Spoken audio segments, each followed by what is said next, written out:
Assalamu alaikum and welcome to Islamic Audiobooks collection.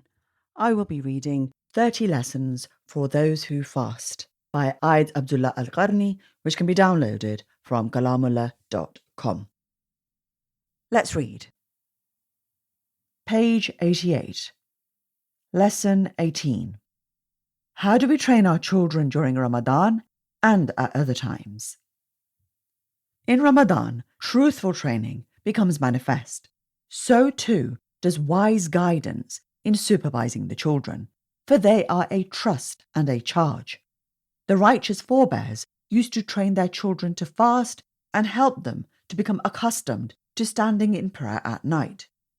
O you who fast and desire that your young ones should succeed with you, here are some matters that would help you to make good the training of your children.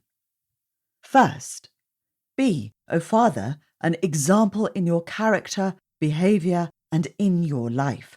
Remember that your children look upon you as a father, teacher, guide, and model. Allah Almighty says concerning the Prophet Zechariah, "And so we responded unto him, and bestowed upon him the gift of John, having made his wife fit to bear him a child. And verily, these three would vie with one another in doing good works, and would call unto us in yearning and awe, and they were always humble before us." Quran 21:90.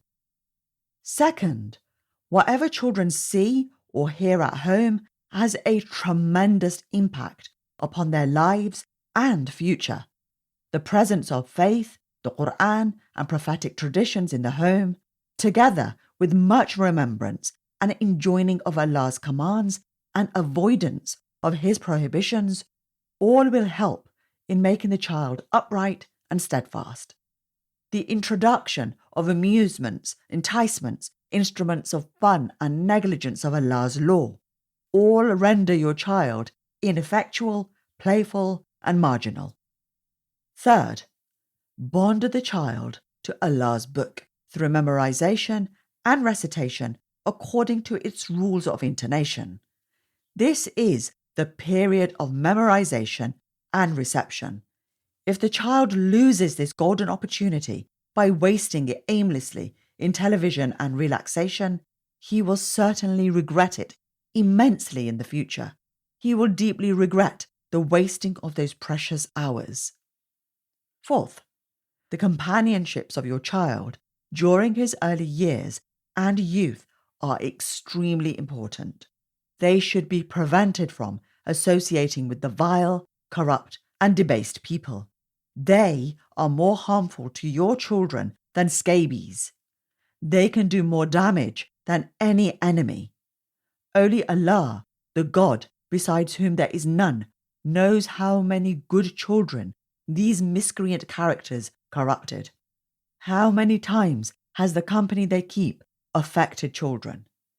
The Prophet, peace be upon him, said, "A person is in the religion of his close companion, so each should look to whom he takes as a close friend." Don't ask about a person, but ask about his close friends, because every friend follows his companion. Fifth, nurture the child to seek success and maturity. Create in his heart a love for sublime aspirations. Ignite hatred for all that is indecent. The Prophet Muhammad, peace be upon him, said, "Verily, Allah loves the most noble of affairs, and he despises the most trivial of them. Do not incline the child or leave him to imitate women and the decadent, for this will become his greatest regret and disgrace." Sixth, observe the child in his dress and appearance, that he should observe the mores of the Muhammadan way completely and not imitate the enemies of Allah. The Prophet, peace be upon him, pointed out, "Whoever imitates a people, he is from among them." Accordingly, Muslim men should avoid the wearing of gold and silk, or dragging their garments on the ground.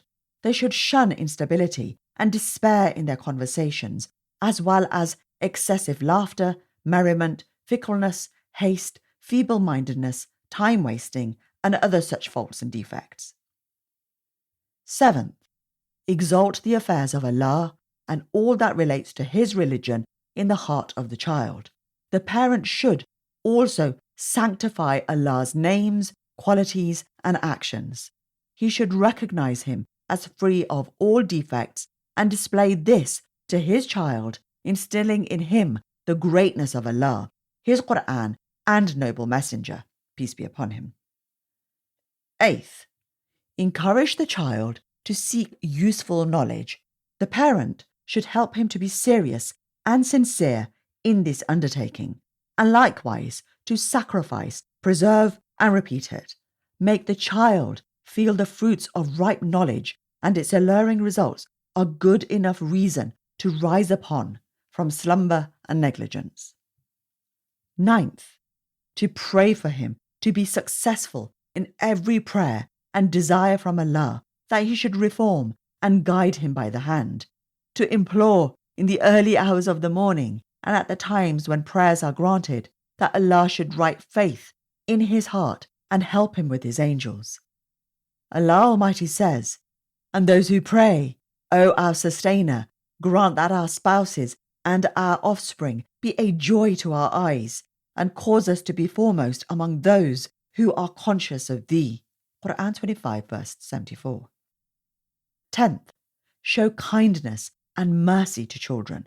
Bestow upon them gentle emotions by playing with them, kissing them, and entering into their hearts happiness. Do not be harsh and dispassionate with them.